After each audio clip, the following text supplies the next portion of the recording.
The price of your product can do a lot of things. Even if you have a lot of marketing strategies put in place, sometimes, not all of the times, sometimes the customers are just going to look at only one thing before making the purchasing decision.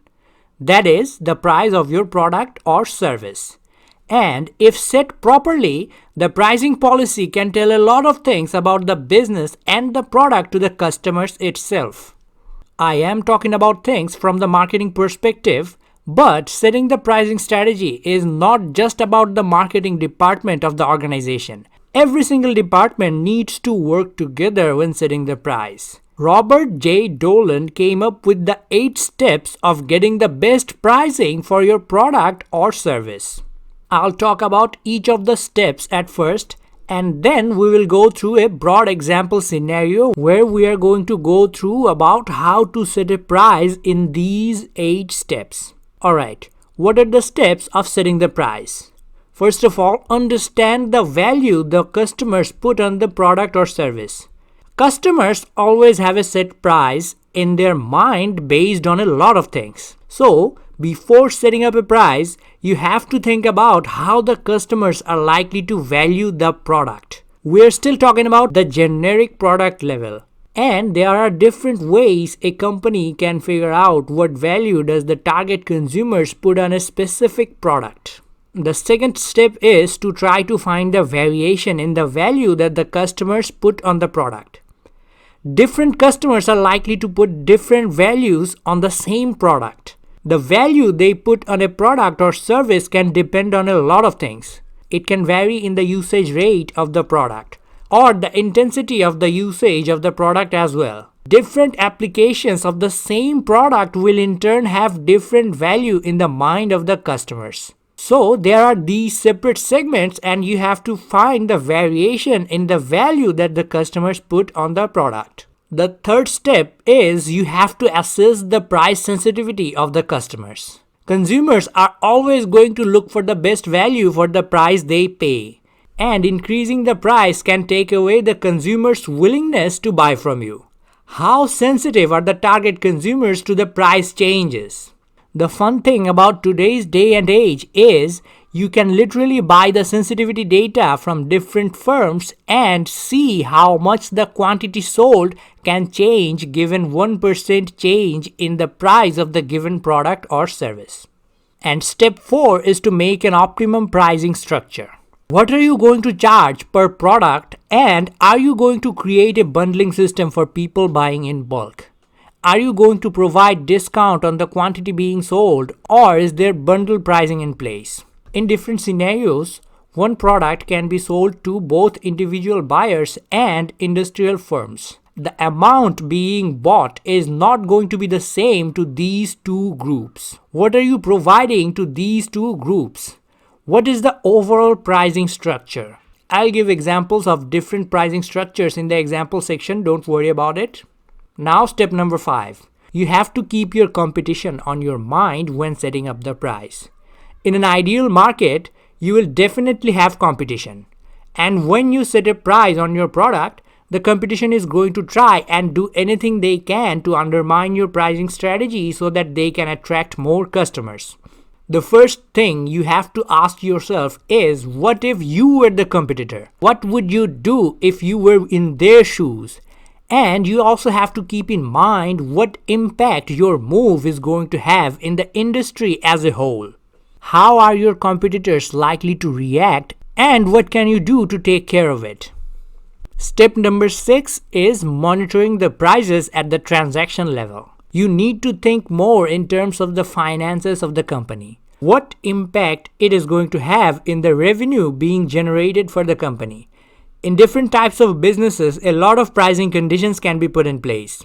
You have to put all of them together and see what impact it is going to have in the bottom line of the business. Once you set the price, making any changes are not that easy.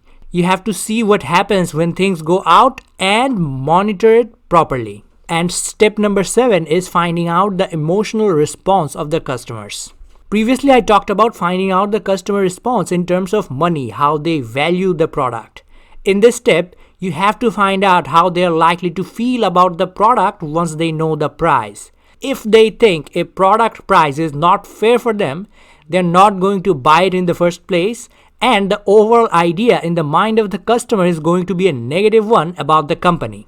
And even if they end up buying from you, and then they feel the cognitive dissonance that the product they bought is not worth the price, the negative feeling will stay with them and they will not return for repeat purchase, and there will be negative word of mouth all around.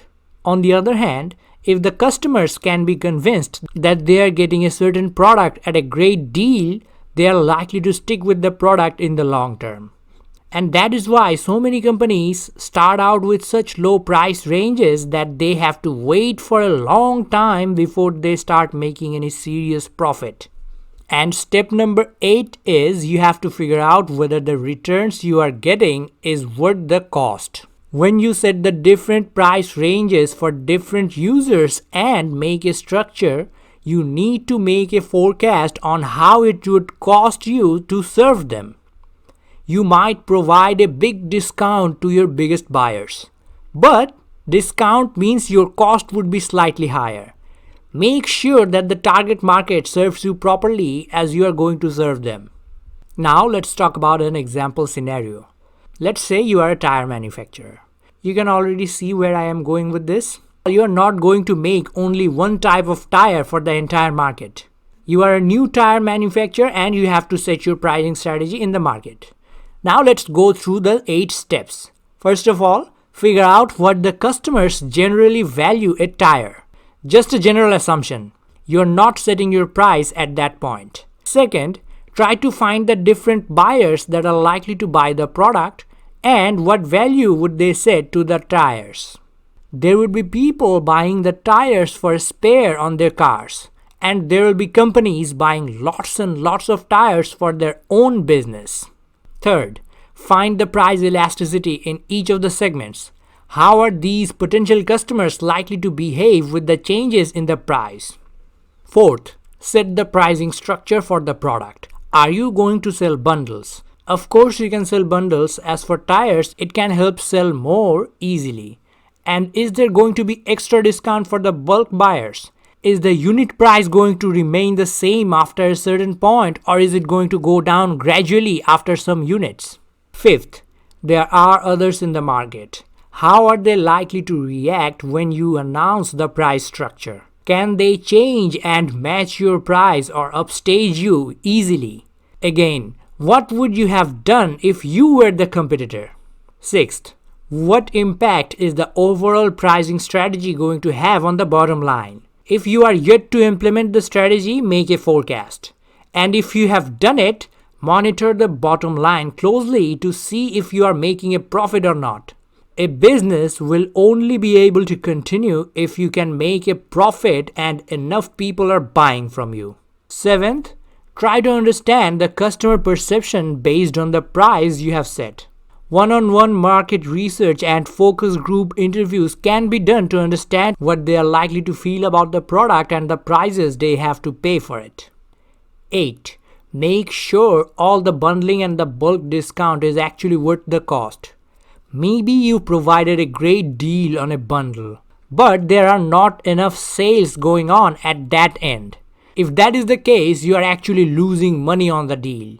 Those offers are only profitable if you are selling a lot.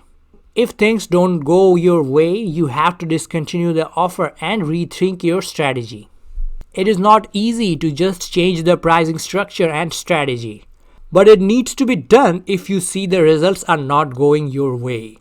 And that was it for these 8 steps for setting up a pricing strategy. Hopefully you understand this concept after watching the video. Now I would like to thank every single one of my subscribers.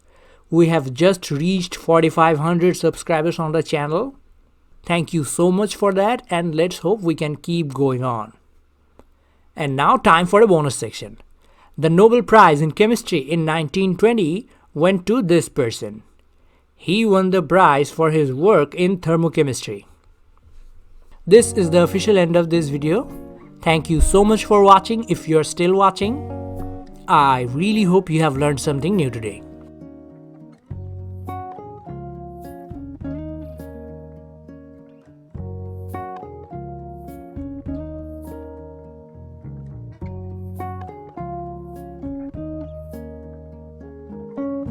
Goodbye for now.